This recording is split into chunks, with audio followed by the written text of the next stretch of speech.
तो यहाँ पे मैं बच्चों को स्कूल छोड़ कर के आई हूँ, गुनगुन और जोया को। अमन की तबीयत ख़राब है तो वो सो रहा है। फिर मैं कुछ सामान ख़त्म हो गए थे घर के, शक्कर और दाल, कुछ आलू प्याज, ऐसे बहुत सारे कुछ ना कुछ तो लगते रहते, बच्चे के घर है।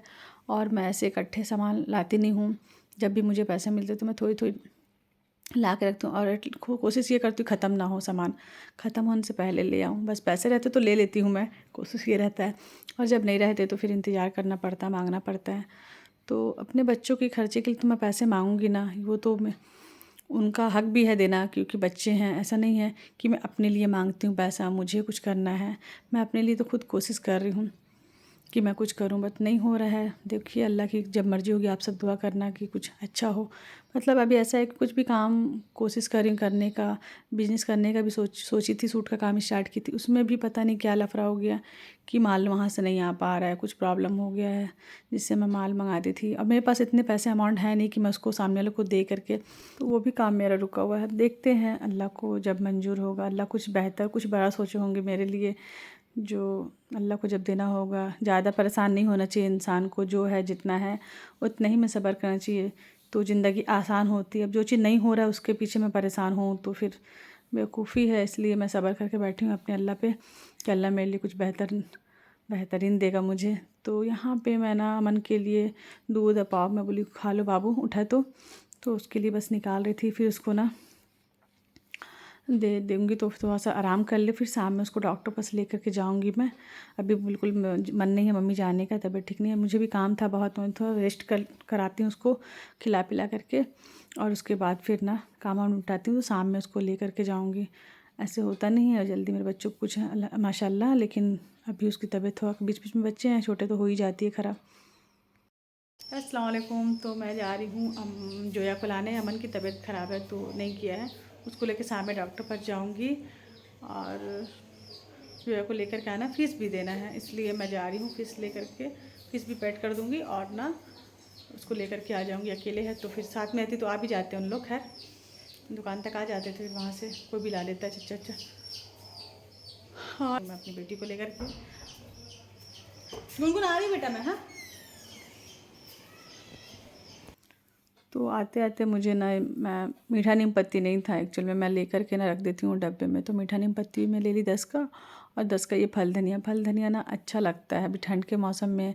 ऐसे कच्चा फल धनिया ना बहुत टेस्टी लगता है, इसकी चटनी बना लो या सब्जी में आप ये करके डाल दो, उसको थोड़ा सा कूट के, तो अच्छा फ्लेवर आता है। तो मैं दाल चावल सब्जी बनाई थी, मैं सोची ना कि इसकी ना चटनी पीस देती हूँ, अच्छा लगता है चटनी ठंड के मौसम में। और ये टमाटर भी अभी सस्ती हो गई है, मुझे अच्छा लगा। मतलब टमाटर 30 रुपये किलो हो गई है, और अच्छी टमाटर दिखी थी तो मैं 2 किलो टमाटर भी ली। टमाटर ऐसे घर में रहता है तो अच्छा लगता है। जब महंगा हो गया था उस टाइम तो मतलब मैं तो भूल ही गई थी कि रहने दो भैया, इतना महंगा तो नहीं खाना है। और अभी सस्ते हैं, ठंडी में मेथी धनिया तो सब सब्ज़ी बहुत अच्छा लगता है बनाओ तो। यहाँ पर ही मैं ना चटनी पीस देती हूँ। काम तो लगभग मेरा सब हो ही गया था, और बस खाना पीना देना था, नमाज़ पढ़ना था, तो बोली पहले ना ये कर देती हूँ, उसके बाद ना फिर मैं फिर खाना पीना खाया, शाम हो गई। शाम होने के बाद फिर मैं असर की नमाज़ पढ़ी, असर की नमाज़ पढ़ने और अमन को लेके जाना था डॉक्टर पास। तो मैं बोली चलो मगरिब के बाद डॉक्टर साहब बैठते हैं तो लेके जाऊँगी। तो यहाँ पे बस मैं उसको ना ऐसे ही पढ़ के कुछ दम वम कर रही थी, बोली चलो लेके जाएंगे।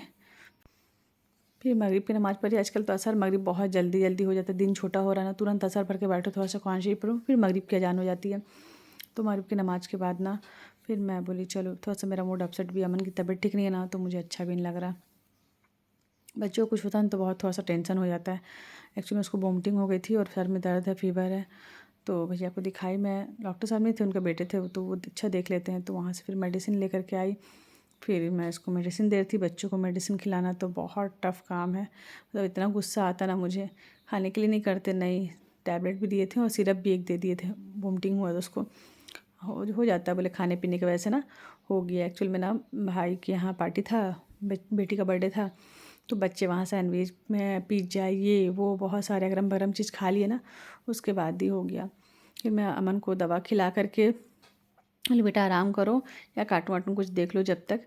फिर जोया को अरबी पढ़ाई, वो सब काम निपटा के फिर मैं किचन में आ गई। किचन का मुझे खाना बनाना था, लेट हो रहा था, तो बोले क्यों ना जल्दी से ना मैं खाना बनाती हूँ। तो यहाँ पे ना मैं परवल की बहुत अलग सी डिश बना रही हूँ। थोड़ी मतलब अम्मी ऐसी बनाती थी मेरी, तो उस टाइम तो मैं बहुत छोटी थी, बनाती नहीं थी, बस देखती थी, वॉच करती थी कैसे बनाते हैं। तो आइडिया था, उस टाइम की बात है वो, बहुत 20 साल पुरानी। तो मैं ये सब चीज़ बनाती नहीं थी शादी से पहले, मुझे इतना इतना एक्सपीरियंस ना खाना बनाने का, बस मैं देखती थी। देखने का आदत था कि मैं बहुत ध्यान से कुछ बनाते थे ना, तो मैं देखती थी। वो चीज़ें मुझे अभी भी ध्यान में थी कि ऐसे काटते थे, ऐसे निकाल के, ऐसे मसाला डाल के बनाते थे। तो मैं बोली चलो ये परवल जब भी लाती हूँ ना तो इस टाइप का मैं बनाती हूँ, देखना आप सब वॉच करना है इसका रेसिपी। मैं डाल दे रही हूँ, बहुत अच्छा लगता है ये। एक्चुअल में ना ये कीमा के साथ ही बनता है। मटन का जो कीमा होता है ना छोटा छोटा, वो कीमा के साथ डाल करके बनता है तो बहुत टेस्टी लगता है। बट यहाँ ना, यहाँ मेरी सास ना चने दाल में बनाते थे, तो मैं ना चने दाल में ही बनाई। कीमा नहीं रहता तो चना दाल तो रहता ही है सबके घर में, तो चना दाल में ही ना बहुत टेस्टी बनता है।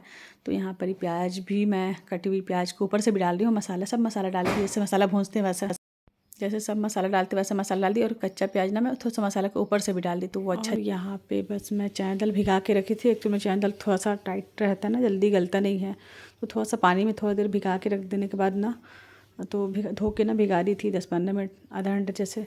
और उसके बाद इसको भी अच्छे से ना भून ली। एक्चुअली में अच्छे से भूनना रहता है मसाले के साथ ना, चना दाल को बहुत अच्छे से भून के ना, और थोड़ा सा पानी डाल के मैं गला दी थी, क्योंकि गलाना ज़रूरी रहता है।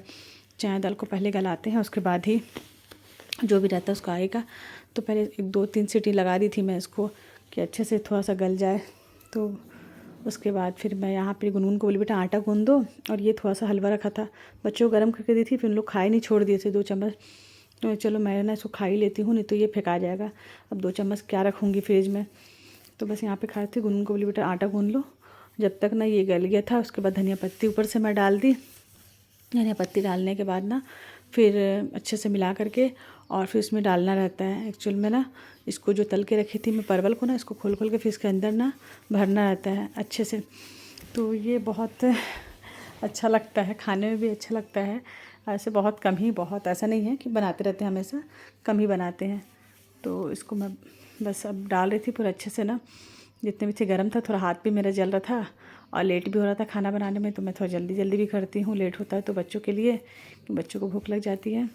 तो बस यहाँ पे सबको डाल करके फिर पानी डाल दी मैं अच्छे से, थोड़ा सा पानी डाल के। परवल कच्चा रहता है ना, तला हुआ था, ज़्यादा गला नहीं था, तो 1 सीटी ना मुझे इसमें भी लगाना है। और यहाँ पे नमक भी मैं डाल दी थी, कि पानी डालने में थोड़ा सा फीकापन लगेगा, तो हल्का सा नमक भी डाल दी।